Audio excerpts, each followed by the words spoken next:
Bom dia, meus amados. Hoje estamos aqui, mais uma vez, no sábado, dia 19 de agosto de 2023. Vamos trazer aqui mais uma pequena mensagem, como sempre, tentando trazer alguns esclarecimentos, alguma orientação para aqueles que têm sede de saber, aqueles que realmente querem compreender a vida, de fato, como a vida é. Hoje eu vou trazer um tema que eu daria como título: Não existem milagres, tudo é frequência. Nós achamos que tudo o que acontece de forma dita milagrosa é uma coisa sobrenatural, né? É verdade, nós somos ensinados assim, como é que nós vamos entender de outra forma?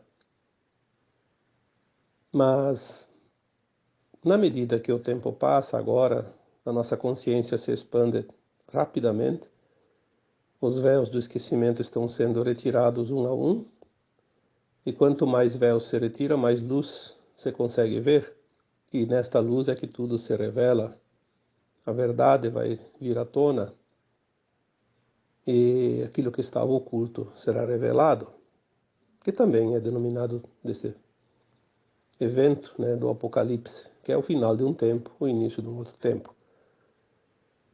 Os milagres não acontecem porque é de forma sobrenatural, porque eles precisam sempre ter uma energia, uma frequência.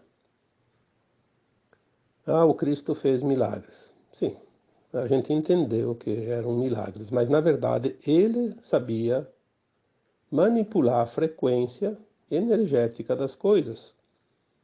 Ele tinha o conhecimento da replicação, da transformação, ele sabia usar a energia taquiônica, que é a primeira forma de materialização da luz. Ele dizia: vocês podem fazer tudo isso e muito mais, porque nós de fato podemos, mas sem compreender, não se consegue fazer. O arquiteto não consegue desenhar uma bela obra se ele não estudar, se ele não se empenhar, se ele não aprender, não entender as linhas, a harmonia, a sincronicidade das formas.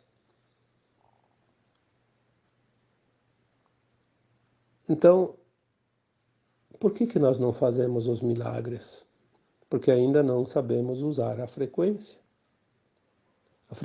da transformação, daquilo que ainda não existe, porque se tudo é luz, e nós podemos já entender que essa energia de táquions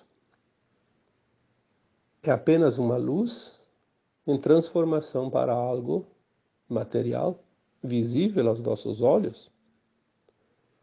E nós temos dentro de nós essa capacidade, esse poder, porque esse poder ele é inato, ele já vem com nós, lá do nosso eu superior,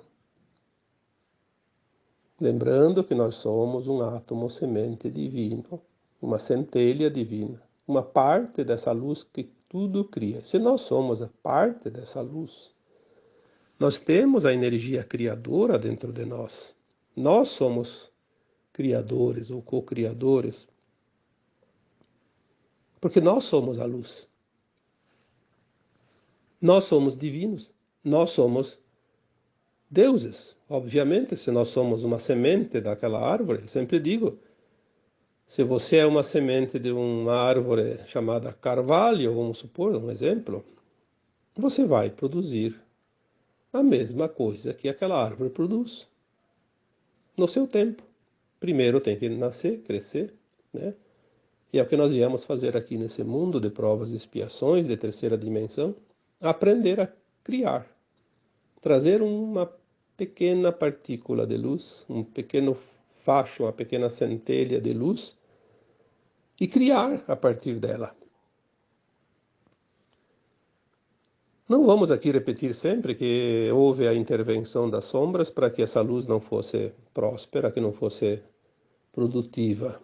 Mas nós, por mais dificuldade que eles tenham nos imposto,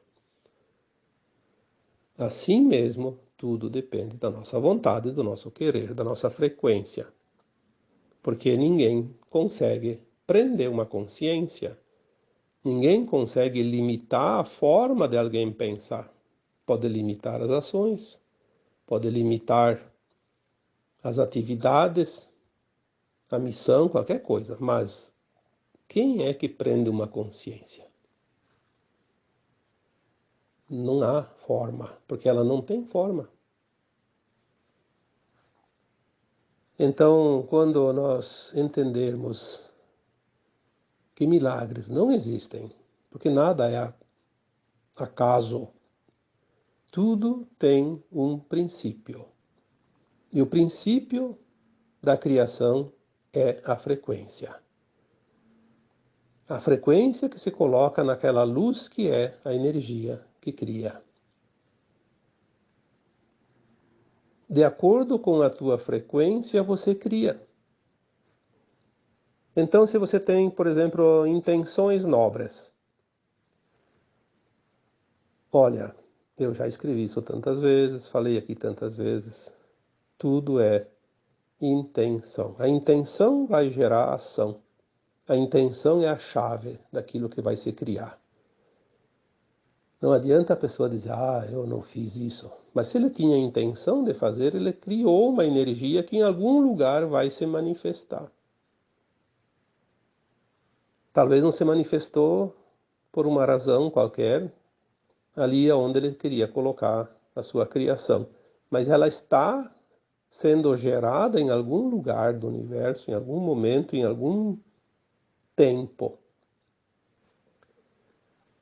As intenções nobres sempre criam resultados positivos.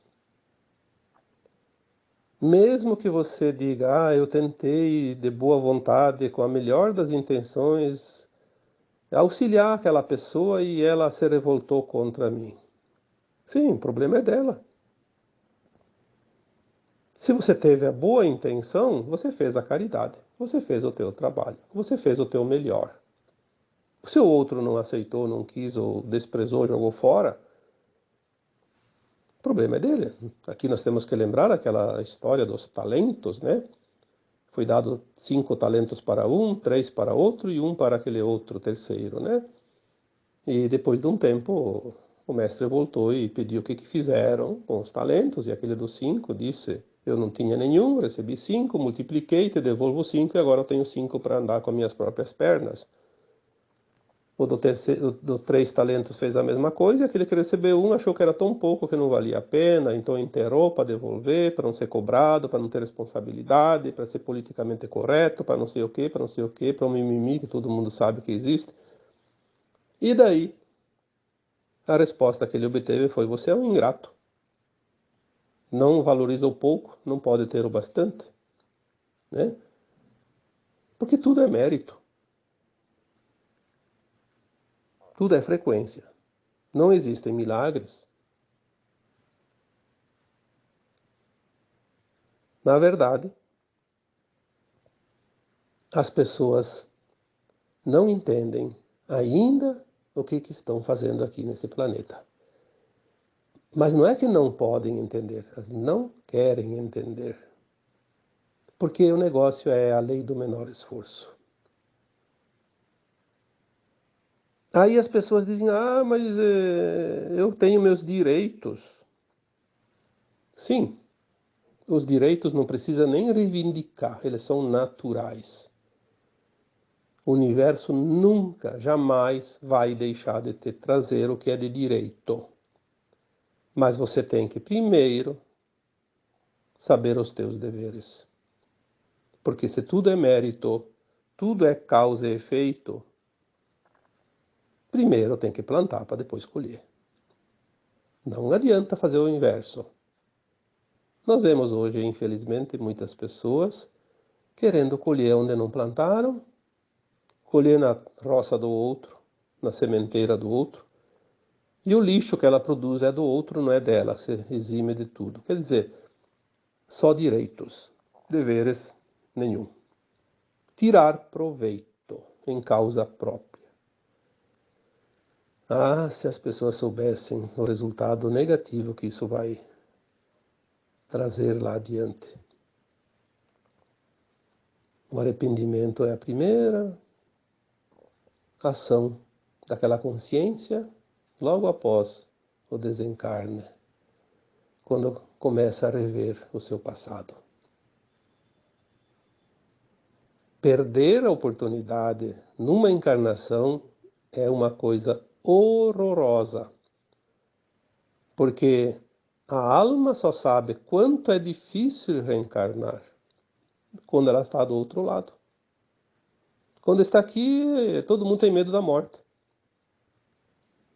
Na verdade, o medo da morte é uma forma inconsciente de temer de que depois da morte vem novamente uma reencarnação, obrigatoriamente, se não tiver terminado sua ascensão. Então, as boas intenções, as intenções nobres, elas são sempre positivas, porque elas só produzem coisas positivas. Independente do resultado, sempre é positivo. Já não se pode dizer a mesma coisa das intenções escusas. As intenções escusas trazem impreterivelmente resultados negativos, atrasos na caminhada. Se nós pudéssemos ver materializadas as nossas intenções, nós poderíamos ver que toda intenção negativa é uma muralha que nós construímos na frente do nosso caminho, para impedir o avanço. Uma barreira. Nós mesmos construímos a barreira. Muitas vezes uma barreira quase que intransponível, de difícil transposição, porque requer depois um esforço muito grande, muito tempo para fazer essa transposição ou dar a volta, né, para chegar do outro lado. Por que a gente faz isso? Porque parece que traz vantagens. As intenções escusas sempre pensam na vantagem pessoal. Nunca uma intenção escusa, uma intenção negativa, ela nunca está atrelada ao benefício dos outros, somente a si próprio. É o ego exagerado, é a ganância, é o desejo de poder, é a fama acima do mérito.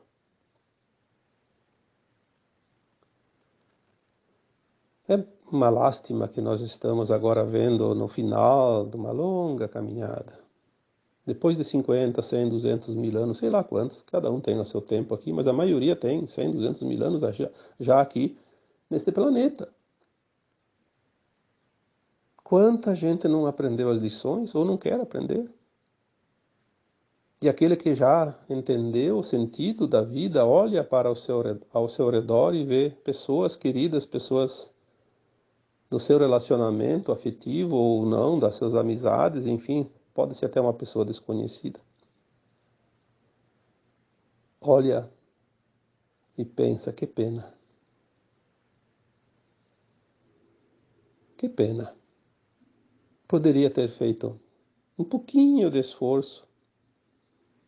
Ninguém precisa fazer um esforço além das suas capacidades. Ninguém traz uma cruz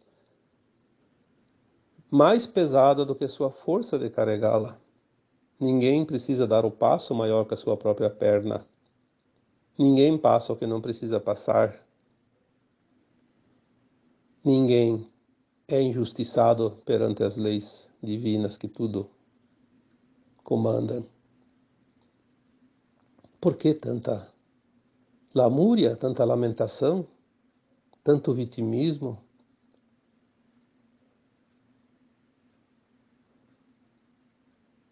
Eu posso dizer aqui com toda certeza, todos os dias eu recebo muitas mensagens que aliás me tomam o tempo todo quase, né? Ler, escutar, responder. Quantas pessoas, por mais que se diga, se mostre o óbvio, têm dificuldade em entender que estar aqui encarnado é uma oportunidade maravilhosa de fazer a transposição dimensional, subir agora para um mundo de regeneração, não mais de provas e expiações, ir para a quinta dimensão, que vai ser a energia e a frequência da nova Terra. Ah, não, porque que eu não pedi para nascer, eu acho que Deus é injusto, porque me traz isso, me traz aquilo. Por que que eu tenho que pagar as coisas se eu não lembro das vidas passadas? Para isso eu dou uma resposta aqui para que todos possam ouvir, né? Quando alguém diz, não é justo que eu pague por algo de vidas passadas se eu não lembro. Então tá. Agora você olha ao teu redor e vê, vamos dar um exemplo, uma pessoa que comete muita injustiça aos olhos vistos, uma pessoa maligna, uma pessoa muito má, que causa muita dor e sofrimento para não somente uma pessoa, para muitas pessoas às vezes. Pode ser também uma só, não importa. Um verdadeiro ser demoníaco, satânico, trevoso. Vamos dizer assim, vamos aqui fazer uma descrição para que você possa entender, né? Embora não cabe aqui julgamento nenhum, mas vamos colocar assim para que fique desenhado. Aquele ser maligno que você vê próximo de você, ou que você conhece, sabe das suas ações, qual seria o tipo de vida que ele poderia ter numa próxima encarnação para pagar espiar, né, quitar esses débitos, fazer o resgate da dor que ele causou para alguém? O que poderia ser oferecido a ele? Tudo que você pensar de ruim ainda pode ser pouco no teu conceito. E, no entanto, ele vai esquecer dessa vida passada na próxima. Claro, não vai haver a próxima para esse tipo de gente agora, né? Essa é a última encarnação na dualidade da Terra. Mas vamos supor, comparando ao nosso passado, que nós podemos ter feito isso. Qual é o resgate que eu deveria fazer nesta vida se eu fiz isso numa vida passada? Ninguém é injustiçado. Isso não existe. Não é o Criador, não é Deus que dá essa sentença. O Criador diz, olha, você tem tempo. Você quer passar por 100.000 planetas de terceira dimensão? Viver 1 trilhão de anos nas provas e expiações? Fique à vontade. Quando você resolver fazer a tua parte, o teu dever de casa, a tua evolução, você volta naturalmente para casa. Volta para as dimensões. Afinal, todo fractal de alma que vive na terceira dimensão, no mundo de provas e expiações, aceitou a experiência porque queria viver a experiência. Isso dá uma condição diferenciada entre os espíritos, as almas do universo infinito, porque tem o conhecimento, tem a experiência. Quantas vezes eu disse aqui, somente os corajosos aceitaram essa experiência na Terra, porque é muito difícil. Mas depois que está aqui, tem que terminar o serviço. A sentença que cada um vai cumprir em cada encarnação, a própria alma, antes de encarnar, lá no plano astral, lembrando do passado, ela faz uma avaliação e coloca um plano de alma reencarnatório para a próxima encarnação. E ela vem cumprir uma parte, muitas vezes agora a finalização, obviamente, para ela poder ascensionar. Ela escolhe, nada é imposto. Eu vi uns comentários no último texto, não, foi nesse texto de quarta-feira. Eu acho que as pessoas não entendem o que está escrito, porque não é possível. Ah, porque se a pessoa então é obrigada a sofrer o mal que ela fez na vida passada, então alguém que vai pagar, vai praticar esse mal, vai ficar com a dívida, então esse aí nunca termina. Então aquele que matou numa vida passada escolhe ser assassinado agora, então alguém vem e assassina, claro, se for assim, a roda continua. Mas existem as possibilidades de ninguém fazer o ato que ele pediu. Porque aquele que tinha a prova de matar, resistiu. E daí, esse que pediu para ser morto, não vai ter ninguém que vai matar ele. Então vai ter outra alternativa. Pode ser uma doença, pode ser um acidente. Ele pode estar lá andando dentro de casa e resvalar no piso e cair, bater a cabeça na quina da mesa e ter uma morte súbita. Que diferença faz ser assassinado com um tiro na cabeça ou bater a cabeça e morrer na hora? São as possibilidades, não é aquela coisa da lei do talião, como dizia, dente por dente, olho por olho, não é assim. Eu me admiro, tem gente lá que escreveu dezenas de comentários, fizeram um baita de um debate, tudo bem, o debate sempre é bom, né? Mas eu senti que tem pessoas que se dizem espiritualizadas, espiritualistas, inclusive conhecendo a lei da reencarnação e discutindo coisa que não tem nenhum sentido. Eu vejo mais como uma opinião pessoal. Se é uma opinião pessoal, guarde para si. Ou coloque uma informação, mesmo que seja um debate, e aceite inclusive posições diferentes.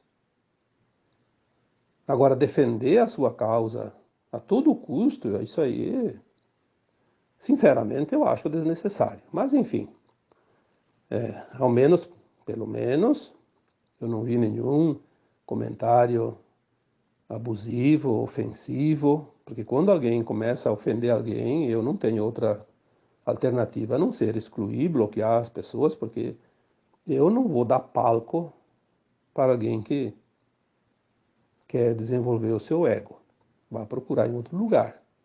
Aqui nós estamos trabalhando na informação, no esclarecimento, na evolução. Tudo com a intenção de proporcionar condições mais favoráveis para a ascensão das almas. Afinal, somos todos uma grande família e podendo, nós devemos sim nos auxiliar, nos amparar, pegar na mão do outro e carregar um tempo junto, né, para que ele possa pelo menos ter a confiança da caminhada. Então tudo sempre está na intenção, né? Intenção nobre traz resultados positivos, intenção escuras ou escusas ou degenerativas vai sempre trazer o negativo, porque não há outra forma de criar se não é pela intenção. Eu sempre digo, se você não tem a intenção, você não faz nada, não mexe nem o braço, nem a mão. Se você não tem a intenção de ir dormir, você não vai dormir. Se você não tem a intenção de tomar água, você não vai tomar água. É preciso ter a intenção. Agora eu tenho a intenção, vou tomar um banho. Pronto, vou tomar um banho, né? Então a lógica da vida nos diz que as coisas agora começam a ter um final. Tudo está afunilando. Aí nós vimos nos últimos milênios a proliferação de religiões, de seitas, de práticas, tudo para dominar, né? Dominar as consciências, tentar pelo menos, né? Porque não vão conseguir dominar o tempo todo. Mas tem uma doutrina que é a luz que guia todas as consciências neste tempo final de transição planetária, que é a doutrina reencarnacionista. Nenhuma outra doutrina vai levar ao lugar mais elevado da escada do que aquela que trabalha as reencarnações, porque o segredo agora é compreender de fato as reencarnações. Por que que nós reencarnamos? Por que que nós precisamos passar pelo desencarne? Claro, se não houvesse desencarne, a gente não reencarnaria. Justamente para avaliar a nossa caminhada. Fora da terceira dimensão, lá na quarta dimensão, a alma fora do corpo, ela expande a consciência o suficiente para lembrar das vidas passadas, dos seus prós e seus contras, as suas intenções nobres e escuras, o seu positivo e o seu negativo, e ela faz uma avaliação da sua caminhada e aí ela elabora um plano para uma nova encarnação, também tendo o conhecimento daquele futuro dentro daquele tempo que ela precisa viver. Então ela encaixa um plano para o seu melhor, para evoluir. E ela sempre faz um plano para o seu melhor, obviamente. Por isso eu sempre digo, tudo que chega até você foi você que pediu, enquanto estava desencarnado. Porque você sabia que aquilo ia precisar para evoluir. Não adianta amaldiçoar a vida. Avalie as tuas ações e as tuas escolhas, mas aquilo que chega até você está escrito lá naquele plano encarnatório. Então as doutrinas reencarnacionistas, elas explicam, elas mostram como acontece a vida dentro da lei de causa e efeito. Tudo que você passa é uma escolha dentro das possibilidades que você colocou lá no teu plano de alma, baseado nas leis de causa e efeito. Não é difícil compreender isso. É preciso um pouco de treinamento, de prática, de estudo também, obviamente, de informação, mas o conhecimento, na verdade, está dentro de cada um. Não tem nada fora. Por que que nós buscamos tanto fora aquilo que está dentro de nós? Nós temos um regulador dentro da nossa consciência, que é o nosso sensor de direção, a nossa bússola, que é o nosso coração. É a voz da alma, ela diz, vai por aqui, vai por ali, não faça isso, não faça aquilo. Quem é que não sabe quando está fazendo uma escolha errada? Se a sua consciência diz, isso não é legal, isso não é justo. Olha o que tu está causando para outro, para alguém, para isso, para aquilo, as consequências. Ah, mas isso vai me trazer um monte de vantagem, né? Se eu tenho que dar meu voto lá numa decisão, se eu sou um responsável, tipo uma autoridade lá, então vou colocar aqui um vereador, um prefeito, um deputado, um senador, que o povo colocou lá para defender as pessoas, que é óbvio, né? São os representantes legítimos. Aí chega lá, tem que votar contra, porque isso aí é uma coisa que vai prejudicar todo mundo. Ah, mas aí chega lá aquele que tem um interesse e dá lá 1 milhão, 10 milhões para a pessoa votar a favor, inverter o voto. E a pessoa se vende. Olha onde chega a cobiça, a vaidade, o ego, o desejo de poder, de ter. Vai fazer o que com tudo aquele dinheiro? Você quando morre vai... Bota ainda uma roupa do corpo, porque ficaria até esquisito deixar o cadáver lá sem nem camisa, pelo menos.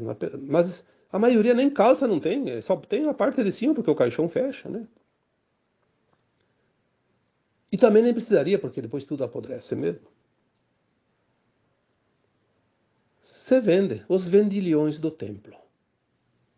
Quando tem aquela passagem bíblica que fala que o Cristo expulsou os vendilhões do templo, não eram os mercadores do templo, não eram pessoas vendendo bugiganga dentro do templo. São esses vendilhões que se vendem. Vendem a alma ao diabo, como se dizia antigamente, né? Literalmente. Depois vão amargar mundos primitivos de provas e expiações, quase que em situações de difícil sobrevivência até, porque é preciso pagar tudo isso. Lei de causa e efeito.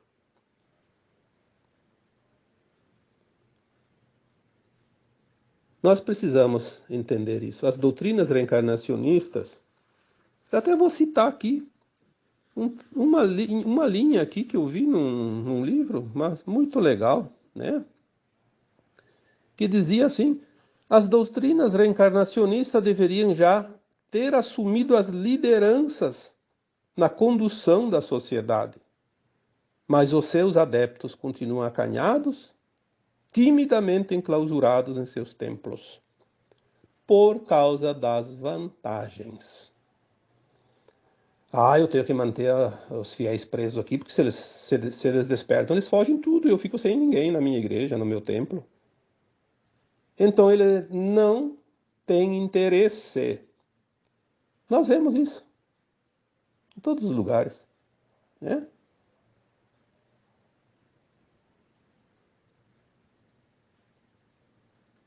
Ao contrário, esses detentores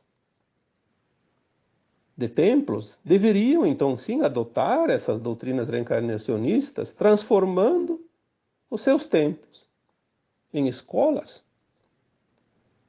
capacitadoras de virtudes, para que se possa formar homens integrais, íntegros, de verdade. Não tem sentido nenhuma outra crença, nenhum outro dogma, religião, seja lá o que for, se não é para transformar as pessoas em seres íntegros, em escolas de almas.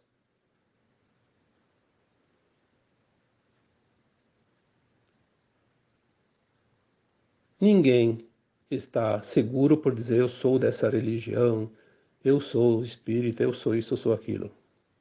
Eu posso ser qualquer coisa, mas posso ser também um nada dentro dessas coisas, porque tudo depende das minhas ações. A lei de causa e efeito. Se nós fizemos, se nós plantamos, nós colhemos. Caso contrário, de nada terá servido o esforço. Se é que às vezes é um esforço, porque nós sabemos que muitos ainda preferem a lei do menor esforço. Não importa as consequências. Não existem milagres. Aconteceu um milagre. Não.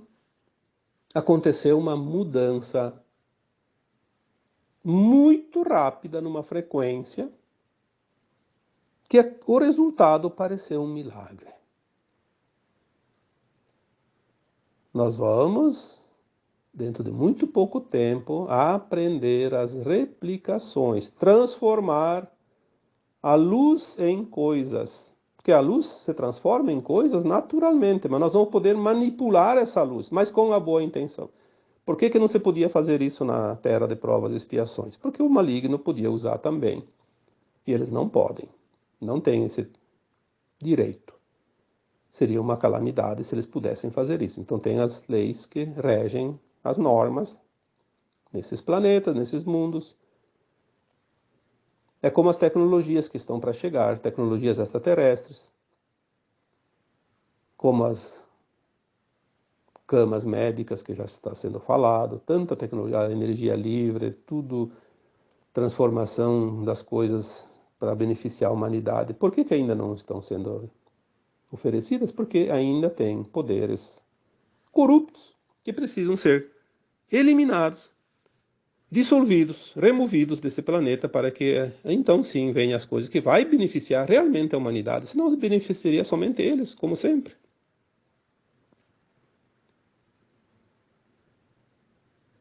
Tudo vai ser possível àquele que crê, mas também e principalmente para aquele que busca a frequência do milagre. Nós vemos, ao contrário disso, o ócio. O ócio. Bom, eu acho que tem uma vez um livro, se não me engano, que tinha o título O Ócio Produtivo. Ensinava como ganhar dinheiro sem trabalhar. Eu diria que é um livro desperteza, né? Você tem que ter o mérito, tudo é mérito, tudo é crédito. Quando eu disse mais deveres e menos direito, porque tudo é mérito, não há nada que vá durar se não tem o mérito. Tudo daí vira efêmero. Mérito é uma coisa para sempre, eternamente. Quando você conseguir o mérito, você tem registrado na tua história de alma aquele grau ou aquele degrau da escada evolutiva, da subida, da ascensão.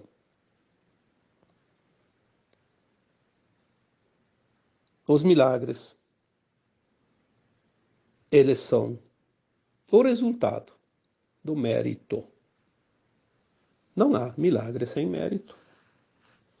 Porque a justiça divina não faz favores, ela é justa. A cada um segundo suas obras, a cada um segundo os seus esforços. O ócio é a doutrina das sombras. Vamos dizer das sombras, para não falar aqui dos satânicos, né? Porque eu aprendi desde criança que o ócio era a oficina do diabo. A minha avó, acho que falava isso, meus pais falavam isso. O ócio é a oficina do diabo. Porque o ócio, ele te traz um fastio, né? Uma sonolência, uma preguiça.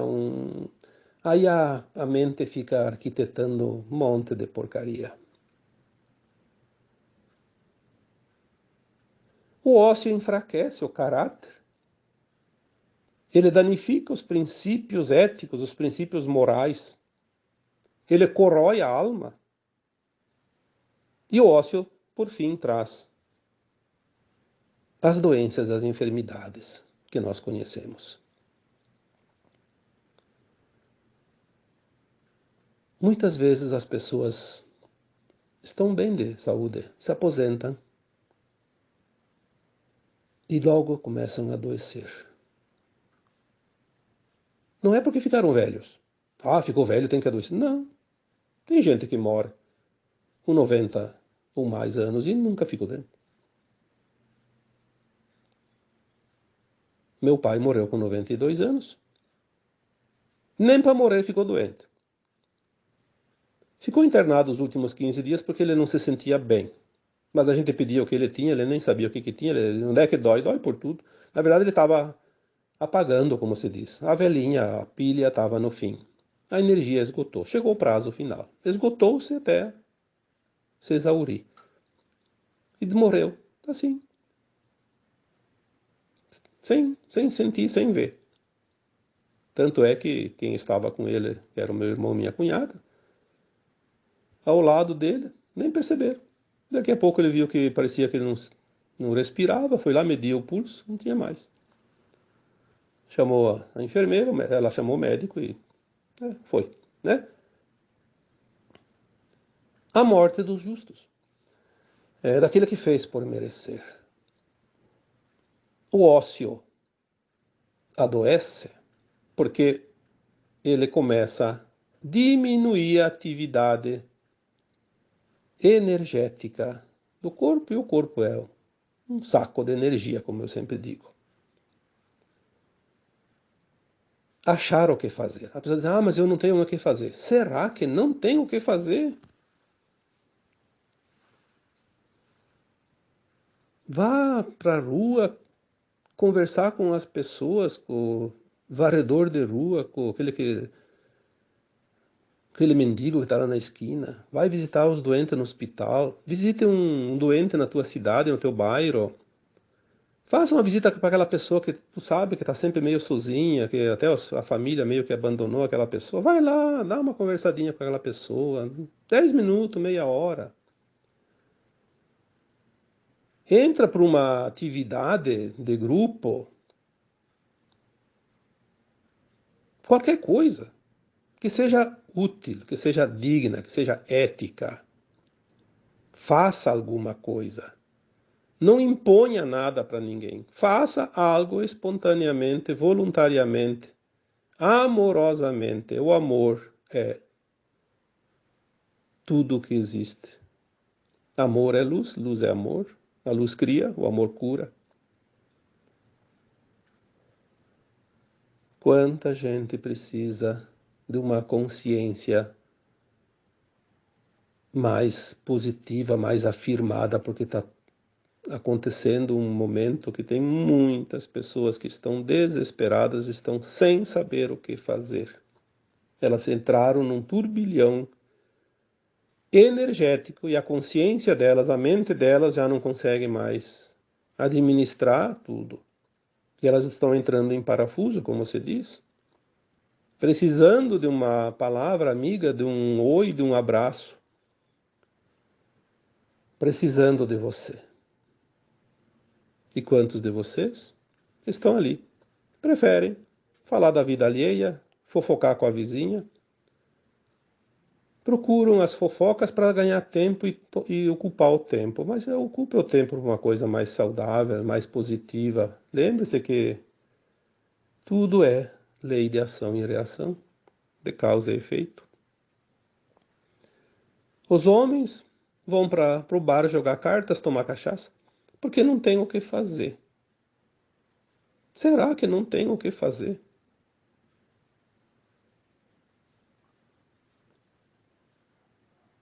Tem muita coisa para fazer. É só olhar ao redor. Falta vontade, falta gente de vontade. Falta gente com a boa intenção. Falta gente que entenda que ele tem deveres acima dos direitos, porque os direitos não precisamos ter, eles são consequência do dever cumprido. Nada mais honesto e justo que isso. Tá bom? Então, como sempre, espero que essa conversa tenha te trazido um pouquinho de orientação, de alento, uma luzinha a mais naquele conjunto de velas que já está iluminando ao teu redor. E agora eu vos deixo com o meu abraço de luz em cada um de vocês. Namastê.